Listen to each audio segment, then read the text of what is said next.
Seo is Sgeulachd Hamlet le William Shakespeare. We gaan imig blianne wat praunsound gan naam Hamlet. Eile was ich ahed gehopen agus gemalluas jailwife fos vahad dheist. Bij Claudius braad ahed Hamlet fosi agus bessen inish ri. Ernige wat thuis de gastel agus bij ahed Hamlet van hota dish. Wurst Claudius mille puishon, femi tussen a fennis och go. Va Hamlet trechele agus garo fissek dichritjiga. Eile hannig buim de glessichen gaan gastel. Agus rein Hamlet plannen. Jura in de glessichen en jalaf kluch ake aardige gefetle ri in de feestje nog gekollig die ahed Hamlet.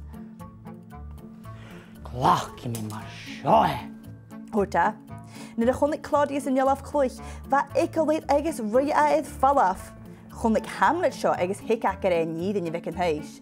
Va is het Claudius en Isgraf is Hamlet deed anja agus hanika heen agus ver in de rot leertis en naart le plannen, gus Hamlet de worst. Ge leertis peishon it klayu, agus chaya a hapach le Hamlet. Sin hapach getai chai in jiish ake a haglische klayu feishante. Jiish leertis ga get plannen Claudius van, agus worst Hamlet Claudius Mr. Vasika heen in Noorschen. Han heulach regal in ish ule marav agus ha carriage Hamlet a gwal harish a richahed.